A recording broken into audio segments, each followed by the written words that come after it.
Class 8 ବା ଅଷ୍ଟମ କ୍ଲାସ୍ର ତୁମର ଏଫେଲ ବା ସାହିତ୍ୟ ବହିର ଯେଉଁ ପଞ୍ଚମ ଅଧ୍ୟାୟରେ ରହିଛି ଭାଗବତ ସୂକ୍ତି ସଂଗ୍ରହ, ଏହି ବିଷୟରେ ଆମେ କ୍ୱେଶ୍ଚନ୍ ଆନ୍ସର୍ ଡିସ୍କସନ୍ କରିବା। ଯାହା ବି କ୍ୱେଶ୍ଚନ୍ ଆନ୍ସର୍ ରହିଛି ଆମେ ୱାନ୍ ବାଇ ୱାନ୍ ଡିସ୍କସନ୍ କରିବା। ଓକେ, କ'ଣ ରହିଛି କ୍ୱେଶ୍ଚନ୍ ଆମେ ବର୍ତ୍ତମାନ ଡିସ୍କସନ୍ କରିବା। Just wait. ଏଠି ଦେଖ ପାଠ୍ୟ ଅନ୍ତର୍ଗତ କ'ଣ ରହିଛି, ଆମେ କ ନମ୍ବରକୁ ଦେଖିବା। କ'ଣ ରହିଲା ଦେଖ, ଏଠି କ'ଣ କହିଲା ଦେଖ, ନିମ୍ନଲିଖିତ ପ୍ରଶ୍ନ ଗୁଡ଼ିକର ଠିକ୍ ଉତ୍ତର ପାଖରେ ତାରା ଚିହ୍ନ ଦିଅ। ମାନେ ଏଠି ଷ୍ଟାର ଚିହ୍ନ ଦେବ, ଯେଉଁ ଆନ୍ସର୍ଟା ତୁମକୁ ଠିକ୍ ଲାଗୁଛି ସେଇ ଠିକ୍ ଚିହ୍ନ ପାଖରେ ତୁମକୁ ଷ୍ଟାର ଚିହ୍ନ ଦେଇତେ ପଡ଼ିବ। Just wait. ଆମକୁ ଦେଖ କ୍ୱେଶ୍ଚନ୍ 1ରେ କ'ଣ ଦେଲା, ଅନେକ ଜନ୍ମ ତପ ଫଳେ ମନୁଷ୍ୟ ଜନ୍ମ ମହି ତଳେ କାହା ଯୋଗୁଁ ପୃଥିବୀରେ ମନୁଷ୍ୟ ଜନ୍ମ ଲାଭ କରେ ବୋଲି ଉପଲିଖିତ ପଦରେ କୁହାଯାଇଛି। ତାହେଲେ ସଠିକ୍ ଆନ୍ସର୍ କ'ଣ ହେବ? ସଠିକ୍ ଆନ୍ସର୍ ମନେ ରଖବ, ସଠିକ୍ ଆନ୍ସର୍ ହେବ ଏଇଟା ହେବ ସଠିକ୍ ଆନ୍ସର୍। ମାନେ ଅନେକ ଜନ୍ମର ତପସ୍ୟା ଫଳ ଯୋଗୁଁ ଏଇଟା ହେବ ସଠିକ୍ ଆନ୍ସର୍। ଏଠି କ'ଣ କରିବ, ଏଠି ଷ୍ଟାର ଚିହ୍ନ ଦେବ। ଓକେ, ଜାଣିପାରିଲ। ଆମେ ତା ପରବର୍ତ୍ତୀ କ୍ୱେଶ୍ଚନ୍କୁ ଯିବା। କ'ଣ ରହିଛି କ୍ୱେଶ୍ଚନ୍ ଆମେ ଦେଖିବା। କ୍ୱେଶ୍ଚନ୍ ନମ୍ବର ଦେଖ ସେକେଣ୍ଡକୁ ଦେଖିବା। ତାର ଜନ୍ମ ଧନ୍ୟ ଏ ସଂସାରେ ଯେ ରହେ ପର ଉପକାରେ। ଏ ସଂସାରରେ କାହାର ଜନ୍ମ ଧନ୍ୟ ହୋଇଥାଏ ବୋଲି କୁହାଯାଇଛି। ତାହେଲେ ସଠିକ୍ ଆନ୍ସର୍ କ'ଣ ହେବ? ତାହେଲେ ସଠିକ୍ ଆନ୍ସର୍ ହେବ ଅପସନ୍ କ, ଯେଉଁଟାକି ଯିଏ ସବୁବେଳେ ପରର ଉପକାର କରିଥାଏ। ଏଇଠି କ'ଣ କରିବ, ଏଇ ପାଖରେ ତୁମେ ଷ୍ଟାର ଚିହ୍ନ ଦେବ। ଓକେ, ସେକେଣ୍ଡ କ୍ୱେଶ୍ଚନ୍ ଜାଣିପାରିଲ। ଆମେ ପିଲାମାନେ ଦେଖ ଥାର୍ଡ଼ କ୍ୱେଶ୍ଚନ୍କୁ ଯିବା ପୂର୍ବରୁ ଯେଉଁମାନେ ଦେଖ BSc ଓଡ଼ିଶା ମାଷ୍ଟର ଚ୍ୟାନେଲ୍କୁ ସବସ୍କ୍ରାଇବ୍ କରିନ, ସବସ୍କ୍ରାଇବ୍ କରି ଜଏନ୍ କର। ଏହା ଫଳରେ ଦେଖ ଯାହା ବି ଇମ୍ପୋର୍ଟାଣ୍ଟ ଭିଡ଼ିଓ ଅପଲୋଡ଼ ହେବ ତାହେଲେ ତୁମେ ସର୍ବପ୍ରଥମେ ପାଇପାରିବ, ତୁମକୁ ଆଉ କୌଣସି ଖୋଜିବାକୁ ପଡ଼ିବ ନାହିଁ। ଓକେ, ଦେଖ ତାପରେ କ୍ୱେଶ୍ଚନ୍କୁ ଦେଖିବା। କ୍ୱେଶ୍ଚନ୍ ନମ୍ବର ଥାର୍ଡ଼କୁ ଦେଖିବା। ଯେ ପ୍ରାଣୀ ପରେ ହିଂସା କରେ ଦେବତା ପୂଜି ସେ ନ ତରେ। କେଉଁ ପ୍ରାଣୀମାନେ ଦେବତାଙ୍କୁ ପୂଜା କଲେ ମଧ୍ୟ ସଂସାରରୁ ମୁକ୍ତି ପାଏ ନାହିଁ ବୋଲି ଉପଲିଖିତ ପଦରୁ ପ୍ରକାଶ ପାଇଛି। ତାହେଲେ କ୍ୱେଶ୍ଚନ୍ ନମ୍ବର 3ର ସଠିକ୍ ଆନ୍ସର୍ ହେବ, ଦେଖ ସଠିକ୍ ଆନ୍ସର୍ ହେବ ଅପସନ୍ ଗ, ଯେଉଁ ମନୁଷ୍ୟ ପରକୁ ହିଂସା କରିଥାଏ। ଏଇଟା ହେବ ସଠିକ୍ ଆନ୍ସର୍। ତେଣୁ ଏଠି ତୁମେ ଗୋଟେ ଷ୍ଟାର ଚିହ୍ନ ଦେବ। ଓକେ, କ୍ୱେଶ୍ଚନ୍ ନମ୍ବର ଦେଖ 4କୁ ଦେଖିବା। ଅମୃତ ବିନୟ ବଚନ କହି ତ ଶିବ ପ୍ରାଣୀ ମନ। ପ୍ରାଣୀର ମନକୁ କିପରି ଭାବରେ ସନ୍ତୁଷ୍ଟ କରିହେବ ବୋଲି ଉକ୍ତ ପଦରେ କୁହାଯାଇଛି। ତାହେଲେ ସଠିକ୍ ଆନ୍ସର୍ କ'ଣ ହେବ? ଦେଖ ସଠିକ୍ ଆନ୍ସର୍ ହେବ ଅପସନ୍ ଗ, ବିନମ୍ରତା ସହ ମଧୁର କଥା କହି। ଏଇଟା ହେବ ସଠିକ୍ ଆନ୍ସର୍। ଏଠି ତେଣୁ ଷ୍ଟାର ଚିହ୍ନକୁ ଦେବ। ଓକେ, କ୍ୱେଶ୍ଚନ୍ ନମ୍ବର 5କୁ ଦେଖିବା। ଦେଖ ଉତ୍ତମ ସଙ୍ଗେ ସାଙ୍ଗ ଯାହାର ସେ କରେ ଉତ୍ତମ ବ୍ୟବହାର। କେଉଁଭଳି ବ୍ୟକ୍ତିଙ୍କ ସାଥିରେ ମିଳାମିଶା କଲେ ତାଙ୍କଠାରୁ ଉତ୍ତମ ବ୍ୟବହାର ଶିକ୍ଷା ଲାଭ କରି ହୁଏ। ତାହେଲେ ଏଠି କିଛି ତୁମକୁ ଅପସନ୍ ଦିଆହେଇଛି। ଅପସନ୍ ପଢ଼ିକରି ତୁମେ ଜାଣିପାରିବ। ଆମେ ଡାଇରେକ୍ଟ ସଠିକ୍ ଆନ୍ସର୍ ଆଲୋଚନା କରିବା। ତାହେଲେ କ୍ୱେଶ୍ଚନ୍ ନମ୍ବର 5ର ସଠିକ୍ ଆନ୍ସର୍ ହେବ ଅପସନ୍ ଘ, ଉତ୍ତମ ଲୋକ ସହିତ ମିଳାମିଶା କଲେ। ଓକେ, ତାହେଲେ ଏଇଠି ଷ୍ଟାର ଚିହ୍ନ ଦେବ। ଏଠି ଛକି ଚିହ୍ନ ଦେବନି, ସେଇଟା ଗୋଟେ ଷ୍ଟାର ଚିହ୍ନ। ତୁମେ ଯେପରି ଭାବରେ ବନେଇ ପାରିବ ସେଇ ପ୍ରକାର ଭାବରେ ହେଇପାରିବ। ତାପରେ କ୍ୱେଶ୍ଚନ୍ ନମ୍ବର 6କୁ ଦେଖିବା। କ'ଣ ରହିଛି, ସାକ୍ଷାତ ଗୁରୁ ଯେ ଈଶ୍ୱର ଗୁରୁଙ୍କୁ ନ ମାଳିବ ନର। ଗୁରୁଙ୍କୁ ଈଶ୍ୱର ସହିତ କାହିଁକି ତୁଳନା କରାଯାଇଛି? ତାହେଲେ ସଠିକ୍ ଆନ୍ସର୍ ହେବ ଅପସନ୍ କ, ଗୁରୁ ଈଶ୍ୱରଙ୍କ ଭଳି ଶିଷ୍ୟ ସର୍ବଦା ମଙ୍ଗଳ କାମନା କରିଥିବାରୁ। ଏଇଟା ହେବ ସଠିକ୍ ଆନ୍ସର୍। ତେଣୁ ଏଠି ଗୋଟେ ଷ୍ଟାର ଚିହ୍ନ ଦେବ। ତାପରେ ଦେଖିବା କ୍ୱେଶ୍ଚନ୍ ନମ୍ବର 7 ନମ୍ବର କ୍ୱେଶ୍ଚନ୍କୁ ଦେଖିବା। କ'ଣ ରହିଲା ଦେଖ, ମହତେ ଯାହା ଆଚରିବେ ଇତରେ ତାହା ହିଁ କରିବେ। ଇହ ଲୋକେ ମହତ ବ୍ୟକ୍ତିଙ୍କୁ କାହିଁକି ଅନୁସରଣ କରନ୍ତି? ତାହେଲେ କ୍ୱେଶ୍ଚନ୍ ନମ୍ବର 7ର ସଠିକ୍ ଆନ୍ସର୍ ହେବ ଅପସନ୍ ଗ, ବିବେକମାନ ସପନ ହୋଇଥିବାରୁ। ଏଇଟା ହେବ ସଠିକ୍ ଆନ୍ସର୍। ତେଣୁ ଏଇଠି ତୁମେ ଷ୍ଟାର ଚିହ୍ନ ଦେବ।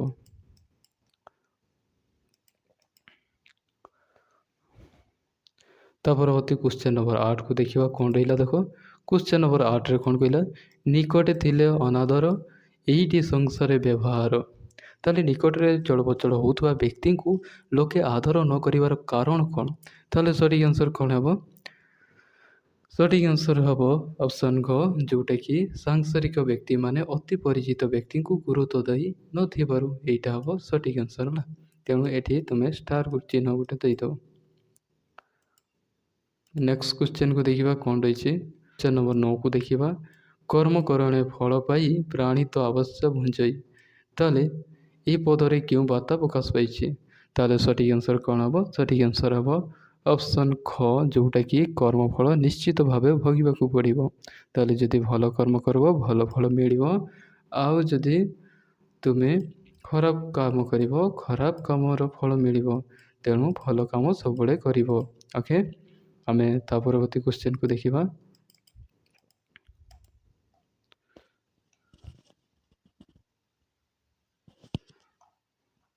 ଏଠି ଦେଖ, ତାପରେ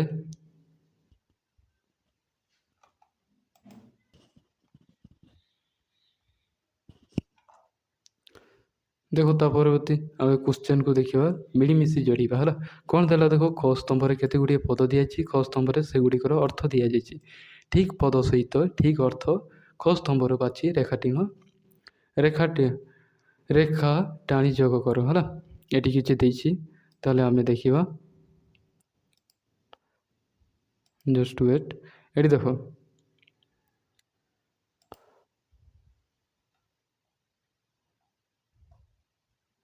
ହଁ ଦେଖିପାରୁଛ। ଏବେ ଦେଖ ଯେଉଁ କ୍ୱେଶ୍ଚନ୍ ଏଠି ଦେଖ, ଏଠି କିଛି ମାନେ ତୁମକୁ ପଦ ଦିଆଯାଇଛି ଯେଉଁଟାକି ତା'ର ଅର୍ଥ ତୁମକୁ ମ୍ୟାଚିଂ କରିବାକୁ। ଆମେ 1ର ଦେଖ କ'ଣ ରହିଛି, ତା ଜନ୍ମ ଧନ୍ୟ ଏ ସଂସାରେ ଯେ ରହେ ପର ଉପକାରେ। ଏହା କାହାର ଅର୍ଥ ବୁଝାଯାଉଛି? ତାହେଲେ ଏଇଟା ହେବ ଏଇଟା 3 ନମ୍ବର ସହିତ ମ୍ୟାଚିଂ କରିବା। ଏହାର ଅର୍ଥ ହେଉଛି ଯେ ପର ଉପକାର ସାଧନ ପାଇଁ ନିଜକୁ ନିୟୋଜିତ କରିଥାଏ ତାହାର ଜନ୍ମ ଏ ସଂସାରେ ଧନ୍ୟ ବୋଲି ଗଣାଯାଏ। ଏହାର ଅର୍ଥ 1 ନମ୍ବର ଅର୍ଥ, 3 ନମ୍ବରଟା ସଠିକ୍ ହେବ ହେଲା। ତାହେଲେ 2 ନମ୍ବରଟା ଦେଖିବା। 2 ନମ୍ବରରେ କ'ଣ ରହିଲା ଦେଖ, ଯେ ପ୍ରାଣୀ ପରେ ହିଂସା କରେ ଦେବତା ପୂଜି ସେ ନ ତରେ। ତାହେଲେ 2 ନମ୍ବର କାହାର ଅର୍ଥ ବୁଝାଯାଉଛି? 2 ନମ୍ବରଟା ହେଲା, ତୁମେ ମ୍ୟାଚିଂ କରିବ, 4 ନମ୍ବରର ଅର୍ଥକୁ ବୁଝାଯାଉଛି। କାରଣ ହେଲା ଯେଉଁ ପ୍ରାଣୀମାନେ ସବୁବେଳେ ଅନ୍ୟକୁ ହିଂସା କରୁଥାଏ ସେ ଦେବତାକୁ ଯେତେ ପୂଜା କଲେ ମଧ୍ୟ ସଂସାରରେ ତରି ନଥାଏ। ତାହେଲେ ତାପରେ 3 ନମ୍ବର ଯେଉଁ 3 ନମ୍ବର ଦେଖିବା, ଉତ୍ତମ ସଙ୍ଗେ ଯାହାର ସେ କରେ ଉତ୍ତମ ବ୍ୟବହାର। ଏହାର କାହାର ଅର୍ଥ ବୁଝାଯାଉଛି? 3ର ଅର୍ଥ ବୁଝାଯାଉଛି ପ୍ରଥମଟାକୁ ହେଲା। 1ଟା ହେବ ଉତ୍ତମ ମନୁଷ୍ୟ ସହିତ ଯିଏ ମିଳାମିଶା କରେ ସେ ଉତ୍ତମ ବ୍ୟବହାର ପ୍ରଦର୍ଶନ କରେ। ତାପରେ ଆମେ 4କୁ ଦେଖିବା। ସାକ୍ଷାତ ଗୁରୁ ଯେ ଈଶ୍ୱର ଗୁରୁଙ୍କୁ ନ ମାଣିବ ନର। ଏଇଟା କାହାକୁ ବୁଝାଯାଉଛି? ଏଇଟା ହେଲା B2ଟାକୁ ବୁଝାଯାଉଛି। B2 ନୁହେଁ, 2 ନମ୍ବରଟା ହେଲା ଏହାର ଅର୍ଥ। ଗୁରୁଙ୍କୁ କୃପା ବିନା ଶିଷ୍ୟର କେବେ ହେଲେ ଉନ୍ନତି ସମ୍ଭବ ହୋଇନଥାଏ। ତେଣୁ ଗୁରୁଙ୍କୁ ଭଗବାନ ସହିତ ତୁଳନା କରାଯାଇଛି। ସେହିପରିକି ଆମେ 5 ନମ୍ବର ଦେଖିବା ପଦକୁ, ମହତେ ଯାହା ଆଚରିବେ ଇତରେ ତାହା ହିଁ କରିବେ। ତାହେଲେ 5 ନମ୍ବରର କାହା ହେବ? ଏଠି ହେଲା ସଠିକ୍ ହେବ 6 ନମ୍ବର ହେଲା। ମହତ ବ୍ୟକ୍ତିଙ୍କ ଆଚାର ବ୍ୟବହାର ଓ ମହତ୍ କାର୍ଯ୍ୟ ପ୍ରତି ଅନ୍ୟମାନେ ଆକର୍ଷିତ ହୋଇ ସେହି କାର୍ଯ୍ୟ କରିଥାନ୍ତି। ସେହିପରିକା 6 ନମ୍ବରଟା ଦେଖିବା କାହା ସହିତ ମ୍ୟାଚିଂ କରିଛି। 6 ନମ୍ବର ପଦ ଅର୍ଥ ହେଉଛି କର୍ମ କରାଣେ ଫଳ ପାଇ ପ୍ରାଣୀର ଅବଶ୍ୟ ଭୁଞ୍ଜେଇ। ତାହେଲେ ଏଇଟା ହେଲା ଶେଷରେ ଯେଉଁଟା ରହିଲା ସେଇଟା 5 ନମ୍ବର। এইটা ହେବ ସଠିକ୍ ଆନ୍ସର୍, ଯେଉଁଟାକି ମନୁଷ୍ୟ ଯେଉଁ କର୍ମ କରିଥାଏ ତାକୁ ସେହି କର୍ମ ଫଳ ନିଶ୍ଚୟ ଭୋଗ କରିବାକୁ ପଡ଼ିଥାଏ। ଆମେ ଦେଖିବା ତାପରେ ଖ ନମ୍ବର ଯେଉଁ କ୍ୱେଶ୍ଚନ୍ ରହିଛି ଦେଖିବା। ଓକେ, ଖ ନମ୍ବରରେ ରହିଲା ଦେଖ, ନିମ୍ନ କ ସ୍ତମ୍ଭରେ ଥିବା ପଦକୁ ଖ ସ୍ତମ୍ଭରେ ଥିବା ଉପଯୁକ୍ତ ପାଦ ସହିତ ଯୋଡ଼ି ସମ୍ପୂର୍ଣ୍ଣ ପଦଟିକୁ ଲେଖ। ତାହେଲେ କହିଲା, ତାହେଲେ କ'ଣ କ'ଣ ଅଛି ଆମେ ଦେଖିବା।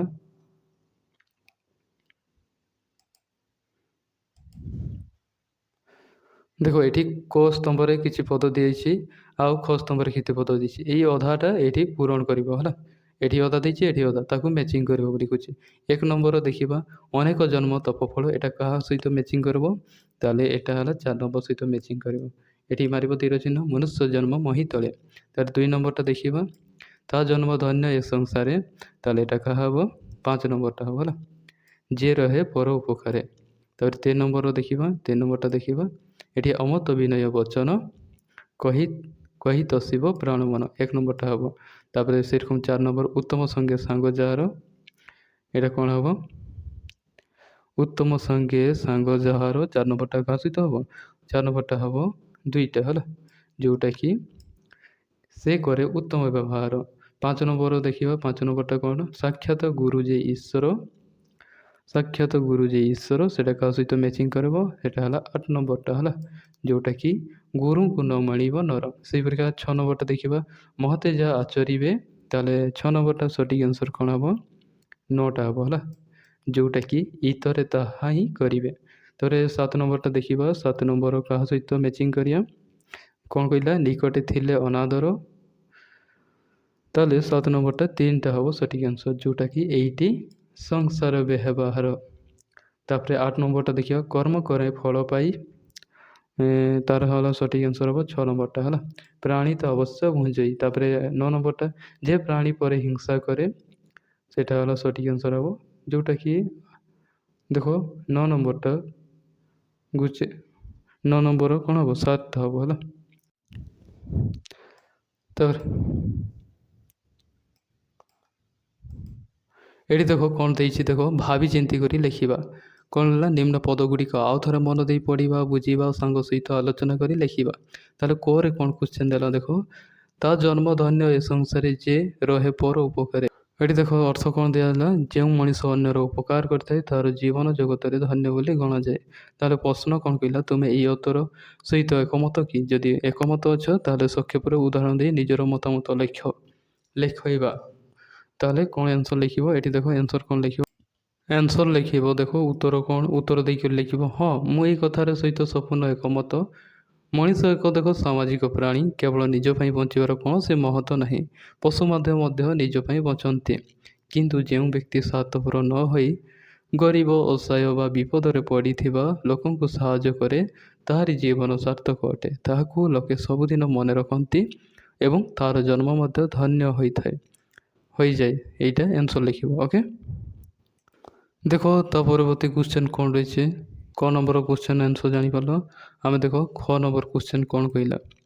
ଖ ନମ୍ବର କ୍ୱେଶ୍ଚନ୍ରେ ତୁମକୁ କହିଛି, ଉତ୍ତମ ସଙ୍ଗେ ସାଙ୍ଗ ଯାହାର ସେ କରେ ଉତ୍ତମ ବ୍ୟବହାର।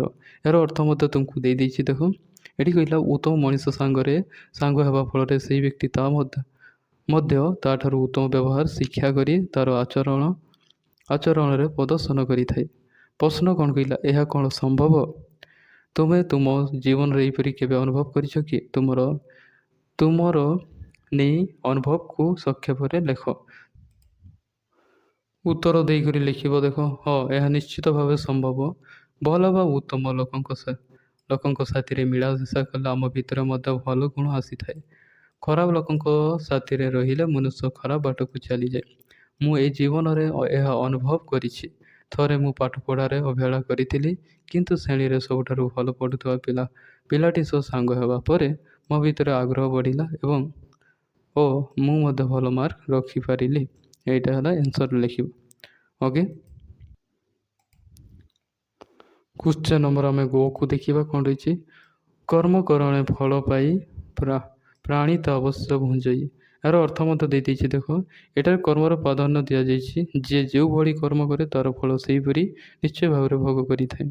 ତାହେଲେ ତୁମକୁ କ'ଣ କ୍ୱେଶ୍ଚନ୍ କହିଲା, ଦେଖ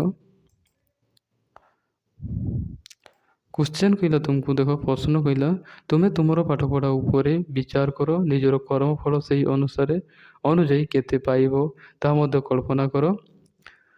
ଏଥର ନିଜର ଅନୁଭବ ସମ୍ପର୍କରେ ସଂକ୍ଷେପରେ ଲେଖ। ତାହେଲେ ଉତ୍ତର କ'ଣ ଲେଖିବ ଦେଖ। ଓକେ,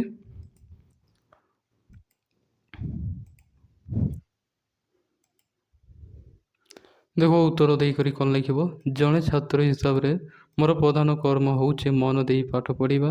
ଯଦି ମୁଁ ବିଶୃଙ୍ଖଳିତ ଭାବରେ କଠିନ ପରିଶ୍ରମ କରି ପାଠ ପଢ଼ିବି, ତେବେ ପରୀକ୍ଷାରେ ନିଶ୍ଚୟ ଭଲ ଫଳ କରିବି ଓ ଭବିଷ୍ୟତରେ ଜଣେ ବଡ଼ ମଣିଷ ହୋଇପାରିବି। କିନ୍ତୁ ଯଦି ମୁଁ ସମୟ ନଷ୍ଟ କରେ, ତେବେ ମୁଁ ଫେଲ୍ ହେବି, ଦୁଃଖ ପାଇବି। ତେଣୁ ମୋ କର୍ମ ଉପରେ ମୋର ଫଳ ନିର୍ଭର କରେ। ଏଇଟା ହେଲା ଆନ୍ସର୍ ଲେଖିବ। ଓକେ,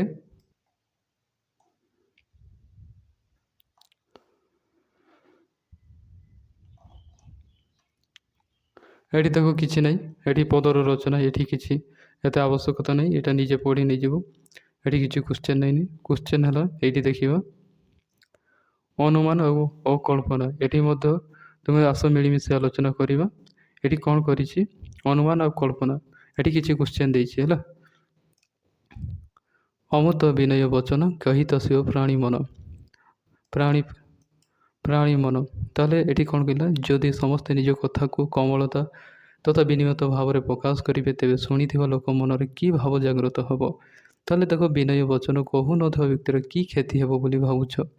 ଏହିଭଳି ଯଦି ସମାଜରେ ସଭିଏ କଥାବାର୍ତ୍ତା କରିବେ, ତେବେ ସମାଜରେ କି ପରିବର୍ତ୍ତନ ହୋଇପାରିବ?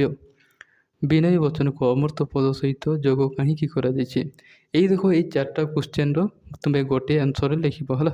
ଏଠି ଦେଖ ଯେଉଁ କ୍ୱେଶ୍ଚନ ରହିଲା ମାନେ କ ନମ୍ବର କ୍ୱେଶ୍ଚନ ହେଲା, ଖ ନମ୍ବର କ୍ୱେଶ୍ଚନ ହେଲା, ତାପରେ ଯାହା ରହିଛି ଗ ନମ୍ବର କ୍ୱେଶ୍ଚନ ଆଉ ଘ ନମ୍ବର କ୍ୱେଶ୍ଚନ ରହିଛି। ଏଇ ଯେଉଁ ଚାରିଟା କ୍ୱେଶ୍ଚନର ମୁଁ ଆନ୍ସର ଗୁଡ଼ାକ କହିଦେଉଛି, ତୁମେ ଏଇଗୁଡ଼ାକ ପଢ଼ିକରି ତୁମେ ଲେଖି ନେଇଯିବ। ଓକେ, ମୁଁ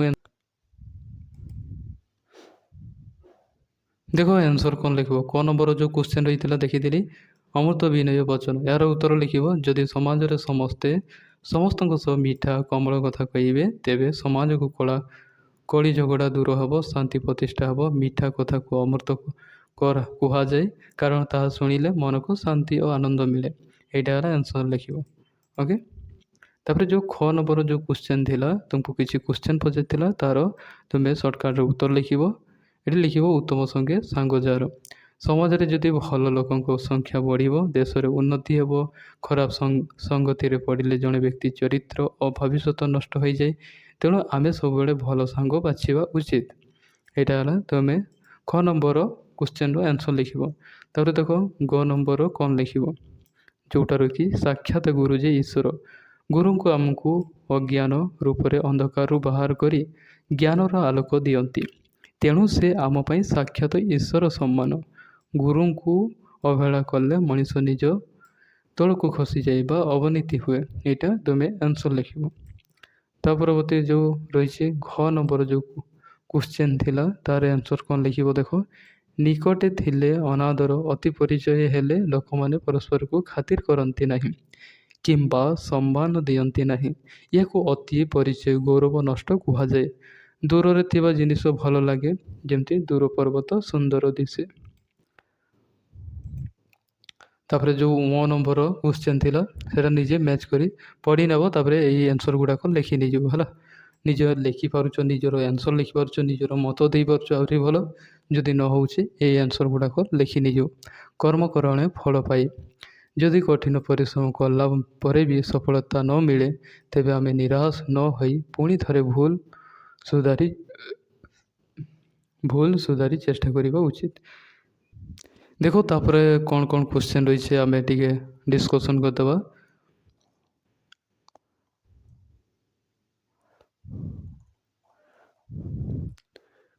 ଏଇଠି ଯେଉଁ ରହିଛି ଦେଖ, ଓଡ଼ିଆ ଭାଗବତ ସୂକ୍ତି ହେଲା। ଏଇଠି ଯେଉଁ ବକ୍ସ ଗୁଡ଼ାକ ଦେଇଛି, ଏଇଠି କ'ଣ ରହିଛି ଦେଖ।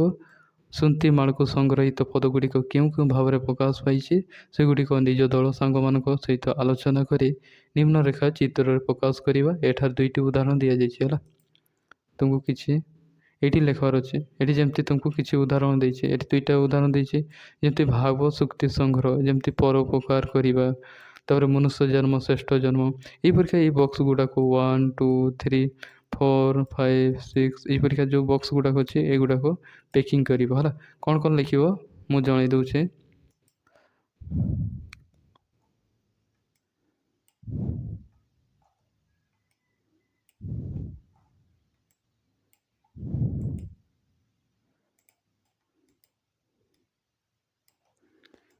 ଯେଉଁ ତୁମକୁ ବକ୍ସ ଗୁଡ଼ାକ ଦେଇଥିଲା, ସେଠି ଦେଖ ତୁମକୁ କିଛି ଉଦାହରଣ ଦେଇଥିଲା, ଯେମିତି ପରୋପକାର କରିବା, ଏଇଟା ଦିଆଯାଇଛି। ତାହେଲେ ସେକେଣ୍ଡ ଲେଖିବ, ଯେଉଁ ବକ୍ସଟାରେ ଲେଖିବ ମଧୁର ତଥା ବିନୟ ବଚନ କରିବା। ସେକେଣ୍ଡ ବକ୍ସରେ ଲେଖିବ ଉତ୍ତମ ଲୋକଙ୍କ ସହ ମିଳାମିଶା କରିବା। 4 ନମ୍ବର ବକ୍ସରେ ଲେଖିବ ଗୁରୁଙ୍କୁ ଈଶ୍ୱର ସମ୍ମାନ ଭକ୍ତି କରିବା। 5 ନମ୍ବର ବକ୍ସରେ ଲେଖିବ ନିଜର କର୍ମର ଫଳ ନିଜେ ଭୋଗିବା। ଆଉ 6 ନମ୍ବରଟା ତୁମକୁ ଦିଆଯାଇଛି ଜନ୍ମର ବା ମନୁଷ୍ୟ ଜନ୍ମ ଶ୍ରେଷ୍ଠ ଜନ୍ମ। ଏଗୁଡ଼ାକ ଦିଆଯାଇଛି ନା ନାହିଁ? ଓକେ, ତା ପରବର୍ତ୍ତୀ କ୍ୱେଶ୍ଚନ କ'ଣ ରହିଛି ଦେଖ। ପଦ ତାର ପ୍ରବଚନ। ନିକଟରେ ଥିଲେ ଅନାଦର, ଏଇଠି ସଂସାର ବହୁ। ଏଇ ପଦ ସହିତ କେଉଁ ପ୍ରବଚନ ଲୋକବାଣୀ ସମ୍ପର୍କ ରହିଛି? ତୁମ ଦଳ ସାଙ୍ଗସାଥି ସହିତ ଆଲୋଚନା କର। ଏଗୁଡ଼ାକ ଆନ୍ସର ଲେଖିବ, ଜଷ୍ଟ ୱେଟ୍। ଆଉ କିଛି ଯେଉଁ କ୍ୱେଶ୍ଚନ ରହିଛି ଏଠି ଦେଖ। ପାଠ୍ୟ ଅନ୍ତର୍ଭୁକ୍ତ ଯେଉଁ କ ନମ୍ବର କ୍ୱେଶ୍ଚନ ହେଲା, ତୁମ କଥା। ଖ ନମ୍ବର କ୍ୱେଶ୍ଚନ ହେଲା। କ'ଣ କ'ଣ କ୍ୱେଶ୍ଚନ ରହିଛି ଏଗୁଡ଼ାକ ନିଜେ ପଢ଼ିଦେବ। ମୁଁ କେବଳ ଆନ୍ସର ଗୁଡ଼ାକ ଲେଖିଦେଉଛି ହେଲା। ଏଠି ଅସୁବିଧା ହେଉଛି। ଗ ନମ୍ବର କ୍ୱେଶ୍ଚନ ଯାହା ରହିଲା, ଏଇ 3ଟା କ୍ୱେଶ୍ଚନର ଦେଖ ଆନ୍ସର କ'ଣ କ'ଣ ଲେଖିବ ତୁମକୁ ବତେଇ ଦେଉଛି। ଓକେ, ଆଉ ଯେଉଁ ଉପର କ୍ୱେଶ୍ଚେନ୍ଟା ରହିଛି ଏଇ କ୍ୱେଶ୍ଚେନ୍ଟା ପ୍ରଥମେ ଲେଖିବ, ଏଇଟା ବି କ୍ୱେଶ୍ଚେନ୍ଟା ହେଲା, ଏଇଟା ଗୋଟେ କ୍ୱେଶ୍ଚେନ୍ଟା, ଏଇଟାର ଆନ୍ସର୍ ଗୋଟେ ଲେଖିବ। ଏଠି ଆଉ ଗୋଟେ ଏଇ ପରୀକ୍ଷା ଅର୍ଥ ବୁଝାଉଥିବ କିଛି ଲୋକବାଣୀ ଲେଖିବ। ତାପରେ ଏଇ କ ଖ ନମ୍ବର ଯେଉଁ ତୁମ କଥା ରହିଛି ଏଇ କ୍ୱେଶ୍ଚେନ୍ କ ଖ ଗ ଏଇ କ୍ୱେଶ୍ଚେନ୍ର ଆନ୍ସର୍ ମୁଁ ଏକା ସହିତ ଜଣାଇ ଦେଉଛି। ଏଇ କ୍ୱେଶ୍ଚେନ୍ ଗୁଡ଼ାକ ପଢ଼ି ନେବ। ଓକେ, ଏଠି ଦେଖ ଯେଉଁ ପଦ ତାର ପ୍ରବଚନା, ଏଠି ଆନ୍ସର୍ ଗୁଡ଼ାକ ଲେଖିବ ତାର ପ୍ରବଚନା। ଏଠି ନିକଟରେ ଥିଲେ ଅନାଦର ଏଇଟି ସଂସାର ବ୍ୟବହାର ଏଇ ପଦ ସହିତ ମେଳାଉଥିବା ପ୍ରବଚନ ଲୋକବାଣୀ ଗୁଡ଼ାକ ଲେଖିବ। କ'ଣ ଆନ୍ସର୍ ଲେଖିବ ଦେଖ, ଏଠି କିଛି ଆନ୍ସର୍ ଲେଖିଦେଇছে ଯେଉଁଟାକି ଏଠି ଆନ୍ସର୍ ଲେଖିବ ଅତି ପରିଚୟ ଗୌରବ ନଷ୍ଟ। ଆଉ ଗୋଟେ ଲେଖିପାରିବ ଗାଁ କୁଣିଆ ସିଙ୍ଗାଣି ନାଖି। ଏହାର ଅର୍ଥ ଜାଣିଛ, ନିଜ ପାଖରେ ଥିବା ବ୍ୟକ୍ତି ବା ଗୁଣୀ ଲୋକ ଆଦର ହୁଏ ନାହିଁ। ତାପରେ ଯେଉଁ ତୁମ କଥା ରହିଛି, ଏଠି ଯେଉଁ ତୁମ କଥା ରହିଛି ନିଜର ଅନୁଭୂତି, ଏଠି ଆନ୍ସର୍ ଗୁଡ଼ାକ ଲେଖିବ। ଏଠି କ୍ୱେଶ୍ଚେନ୍ ମଧ୍ୟ ମୁଁ ତୁମକୁ ପଢ଼ିଦେବି, କ୍ୱେଶ୍ଚେନ୍ ବି ଲେଖା ହେଇଛି।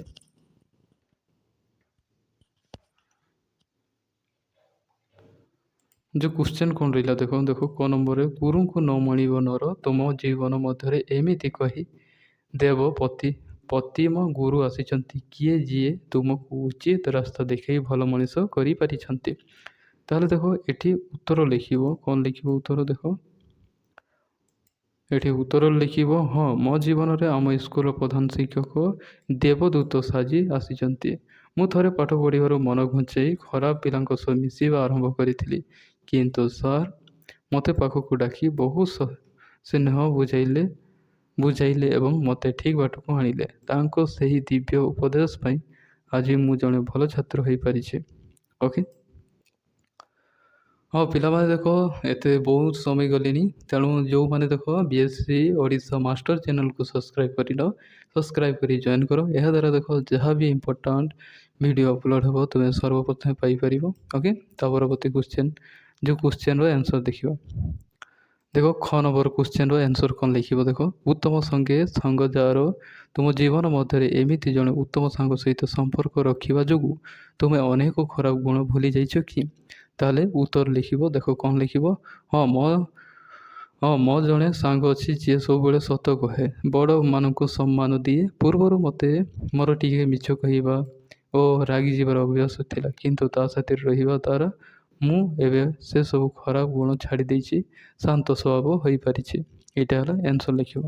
ଆମେ ତା ପରବର୍ତ୍ତୀ ଯେଉଁ କ୍ୱେଶ୍ଚେନ୍ ନମ୍ବରକୁ ଗର ଯେଉଁ ରହିଛି ତାର ଆନ୍ସର୍ ଦେଖିବା। କ୍ୱେଶ୍ଚେନ୍ ଲେଖା ହେଇଛି ଦେଖ, ପଢ଼ି ନେବ, ସେଇ ବହିରେ ଅଛି ହେଲା। ତାର ଜନ୍ମ ଧନ୍ୟ ଏ ସଂସାରରେ ତୁମ ଆଖି ଆଗରେ କେହି ଜଣେ ପରର ଉପକାର କରୁଥିବା ଘଟଣା ତୁମ ପ୍ରତ୍ୟେକ ଭାବରେ ଦେଖୁଛି କି?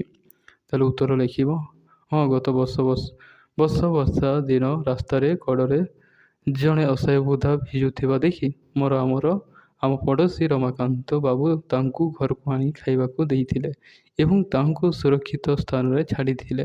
ତାଙ୍କ ଏହିପରି ପରୋପକାରୀ ଗୁଣ ମୋତେ ବହୁତ ପ୍ରଭାବିତ କରିଥିଲା। ଏଇଟା ହେଲା ଆନ୍ସର୍ ଲେଖିବ। ଆମେ ଆନ୍ସର୍ ଗୁଡ଼ାକ ଲେଖି ନେଇଯିବ, ପଢ଼ିବି କ୍ୱେଶ୍ଚେନ୍ ଦେଲି। ତାପରେ ଯାହା କ୍ୱେଶ୍ଚେନ୍ ରହିଛି ଆମେ ଦେଖିବା। ଏଇଠି ଦେଖ ଯେଉଁ ରହିଛି ସଜନଶୀଳତା, ଏଇ କ୍ୱେଶ୍ଚେନ୍ର ଆମେ ଆନ୍ସର୍ ଗୁଡ଼ାକ ଦେଖିବା। କ'ଣ ରହିଛି ଦେଖ, କ ନମ୍ବର କ୍ୱେଶ୍ଚେନ୍ ରହିଛି ଯାହା, ତାପରେ ଖ ନମ୍ବର କ୍ୱେଶ୍ଚେନ୍, ଗ ନମ୍ବର କ୍ୱେଶ୍ଚେନ୍, ଏଇଗୁଡ଼ାକ ଆମେ ଆନ୍ସର୍ ଡିସ୍କସନ୍ କରିବା। କାହା ସହିତ ଆମେ କ'ଣ କ୍ୱେଶ୍ଚେନ୍ ଆନ୍ସର୍ ସହିତ ଡିସ୍କସନ୍। ଏଠି ଯେଉଁ ସୃଜନଶୀଳତା ଯେଉଁ କ୍ଷୁଦ୍ର ଗଳ୍ପ ଗୁଡ଼ିକ ଲେଖିଥିଲା, ସେଠି କ୍ୱେଶ୍ଚେନ୍ କରେ କ'ଣ ଦେଇଥିଲା ଦେଖ, ତା ଜନ୍ମ ଧନ୍ୟ ଏ ସଂସାରେ ଯିଏ ରହେ ପର ଉପକାରେ। ଏଇ କ୍ଷୁଦ୍ର ଗଳ୍ପ ଲେଖ। ଗଳ୍ପର ନାମ ପରୋପକାର ଆନନ୍ଦ। ଏଠି ଗୋଟେ ଗଳ୍ପ ଲେଖିତେ କହିଥିଲା। ଓକେ, ତୁମେ କ'ଣ ଲେଖିବ, ଏଠି ଆନ୍ସର୍ ଲେଖିବ। ଗୋଟିଏ ଗାଁରେ ରାମ ନାମକ ଜଣେ ଗରିବ କିନ୍ତୁ ଦୟାଳୁ ଲୋକ ଥିଲା। ଦିନେ ପ୍ରବଳ ବର୍ଷା ଓ ବନ୍ୟା ଆସିଲା। ଲୋକେ ନିଜ ଜୀବନ ବଞ୍ଚାଇବାକୁ ଧାଁ ଦୌଡ଼ା କରୁଥାନ୍ତି। ରାମ ଦେଖିଲା ଗୋଟିଏ ଭଙ୍ଗା ଚାଉଳ ଘରେ ଜଣେ ଅନ୍ଧ ବୁଢ଼ା ଫସି ଯାଇଛନ୍ତି। ରାମ ନିଜ ଜୀବନକୁ ଖାତିର ନ କରି ବନ୍ୟା ପାଣିକୁ ଡେଇଁ ପଡ଼ିଲା ଏବଂ ସେହି ବୁଢ଼ା ଲୋକକୁ ପିଠିରେ ବହି ସୁରକ୍ଷିତ ସ୍ଥାନକୁ ଆଣିଲା। ଏଇଟା ତୁମେ ଛୋଟ ଗଳ୍ପ ଲେଖିତେ କହିଛି ହେଲା। ତାହେଲେ ଲେଖିବ ଏବଂ ସେହି ବୁଢ଼ା ପିଠିରେ ବହି ସୁରକ୍ଷିତ ସ୍ଥାନ ଆଣିଲା। ତାର ଏହି ସାହସିକତା ପରୋପକାର ପାଇଁ ଗାଁ ଲୋକେ ତାଙ୍କୁ ବହୁତ ପ୍ରଶଂସା କଲେ। ପ୍ରକୃତିରେ ଯିଏ ଅନ୍ୟର ଉପକାର କରେ ତା ଜନ୍ମ ଧନ୍ୟ ହୋଇଯାଏ। ଏଇଟା ହେଲା ଆନ୍ସର୍ ଲେଖିବ। ତାପରେ ଯେଉଁ ଖ ନମ୍ବର କ୍ୱେଶ୍ଚେନ୍ ରହିଥିଲା, କ'ଣ ରହିଥିଲା ଦେଖ, ଲେଖା ହେଇଥିବ ତୁମ ବହିରେ ପଢ଼ି ନେଇଯିବ। ସାକ୍ଷାତ ଗୁରୁ ଯେ ଈଶ୍ୱର, ଗୁରୁଙ୍କୁ ନ ମାଳିବ ନର। କ୍ଷୁଦ୍ର ପ୍ରବନ୍ଧ ଲେଖ। ଏଠି ପ୍ରବନ୍ଧ ଲେଖତେ କହିଛି। ପ୍ରବନ୍ଧର ନାଁ କ'ଣ ଦେବ? ମୋର ଆଦର୍ଶ ଗୁରୁ ବା ଶିକ୍ଷକ। ଏଠି ଲେଖିବ, ଆନ୍ସର ଲେଖିବ, ପିତାମାତା ଆମକୁ କେବଳ ଜନ୍ମ ଦିଅନ୍ତି, କିନ୍ତୁ ଗୁରୁ ବା ଶିକ୍ଷକ ଆମକୁ ଜ୍ଞାନ ଦେଇ ପ୍ରକୃତ ମଣିଷ ତିଆରି କରନ୍ତି।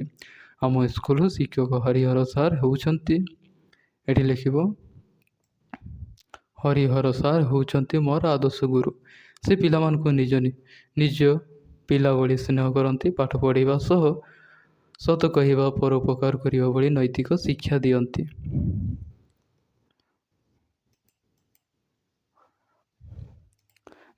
ଗୁରୁ ଆମର ମନରେ ଅନ୍ଧକାରକୁ ଦୂର କରି ଆଲୋକ ଦେଖାଇଥାନ୍ତି।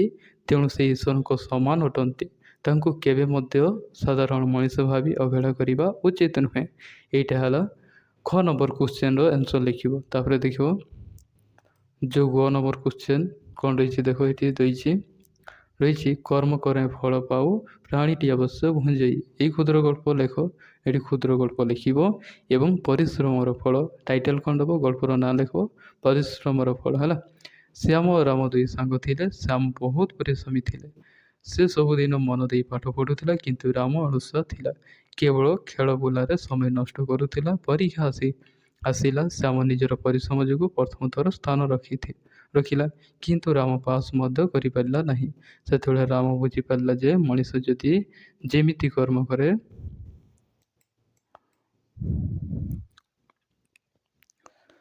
ଯେତେବେଳେ ରାମ ବୁଝିପାରିଲା ଯେ ମଣିଷ ଯେମିତି କର୍ମ କରେ ସେମିତି ହିଁ ଫଳ ପାଏ। ଏଇଟା ହେଲା ଆନ୍ସର ଲେଖ। ଏଠି ସାଇବ ସୁରକ୍ଷା ପଦମାନଙ୍କ ସମ୍ପର୍କ ଏଇଟା ପଢ଼ି ନେବ, ଏଠି କିଛି ନାହିଁ। ଏଇଟା ଆଜିକାଲି ସମୟରେ କ'ଣ ହେଉଛି, ଏଗୁଡ଼ାକ କ ଖ ତାପରେ ଗ ଦେଇଛି, ଏଗୁଡ଼ାକ ଘ ନମ୍ବର ପର୍ଯ୍ୟନ୍ତ ହେଲା। ତାପରେ ଯେଉଁ ରହିଛି ଶେଷରେ ଗୃହକର୍ମ, ଏଇଟା କିଛି ଆବଶ୍ୟକତା ନାହିଁ। ଶେଷରେ ଯେଉଁ ରହିଛି ଏଇଠି ଦେଖ, ତୁମ ପାଇଁ କାମ। ଏଇଠି କିଛି ସନାତନ ଧର୍ମ ହେଲା, ମହିମା ଧର୍ମ ହେଲା, ବୌଦ୍ଧ ଧର୍ମ ହେଲା, ଜୈନ ଧର୍ମ ହେଲା, ଖ୍ରୀଷ୍ଟ ଧର୍ମ ଆଉ ଇସଲାମ ଧର୍ମ।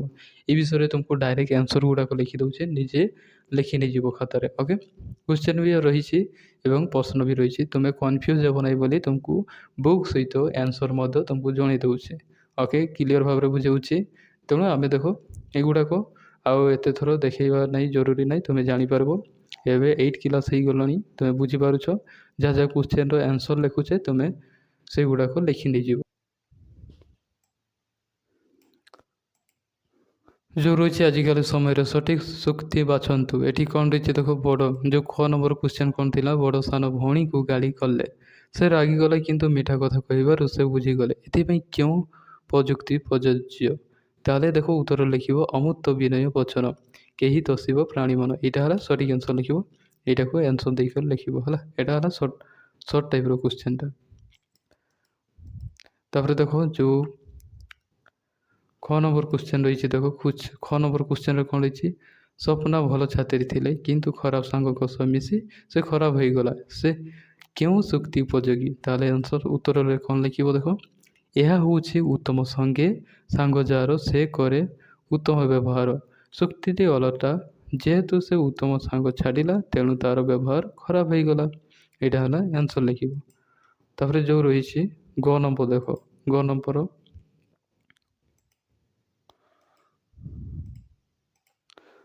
ନମ୍ବର ଦେଖ କ'ଣ ରହିଛି କ୍ୱେଶ୍ଚନ, ପପନ ପରୀକ୍ଷାରେ କମ୍ ମାର୍କ ରଖିବାରୁ ସିପୁନ ତାକୁ ବୁଝାଇ ପାଠ ପଢ଼ିବାକୁ କହିଲା।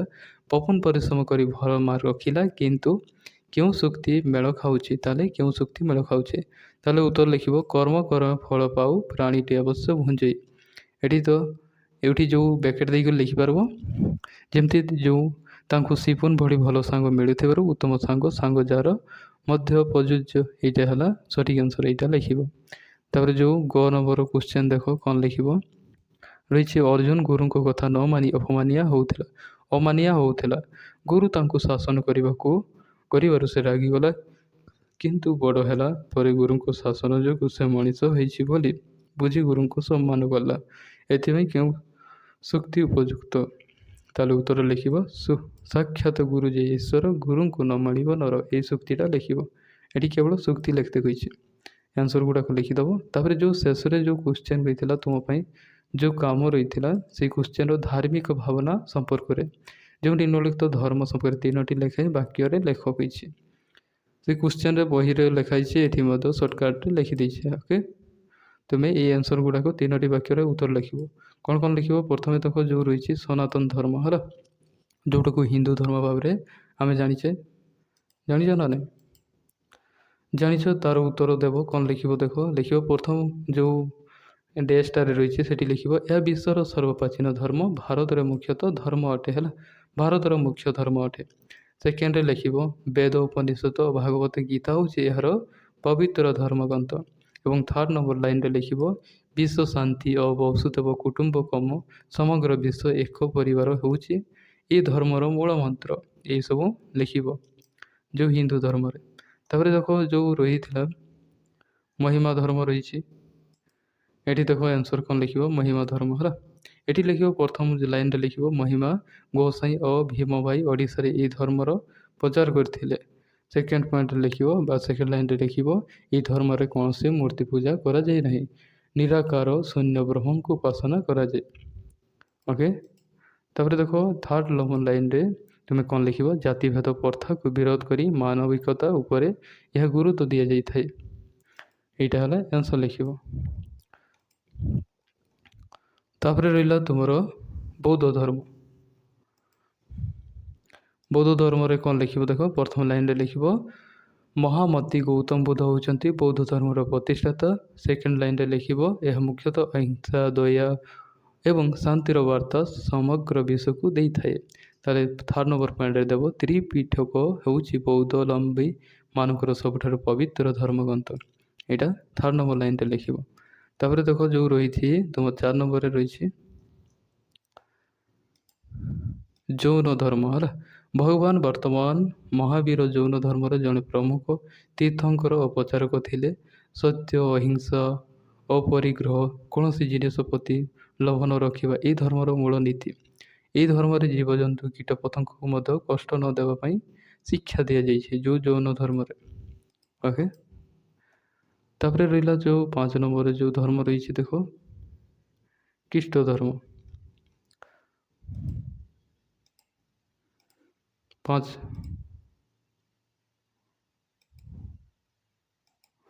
5 ନମ୍ବରରେ ରହିଛି ଖ୍ରୀଷ୍ଟ ଧର୍ମ। ହେଲା, ଏଠି ପ୍ରଥମ ଲାଇନ୍ରେ ଲେଖିବ ପ୍ରଭୁ ଯୀଶୁଖ୍ରୀଷ୍ଟଙ୍କୁ ଖ୍ରୀଷ୍ଟ ଧର୍ମର ପ୍ରତିଷ୍ଠା ଭାବରେ ଗ୍ରହଣ କରାଯାଏ। ବାଇବେଲ ହେଉଛି ଏହି ଧର୍ମର ପବିତ୍ର ଗ୍ରନ୍ଥ ଯାହା ଗିର୍ଜାରେ ପଢ଼ାଯାଏ। ଥାର୍ଡ଼ ନମ୍ବର ଲାଇନ୍ରେ ଲେଖିବ ପରସ୍ପରକୁ ପ୍ରେମ କରିବା, କ୍ଷମା ଦେବା ହେଉଛି ଏହି ଧର୍ମର ମୁଖ୍ୟ ଶିକ୍ଷା।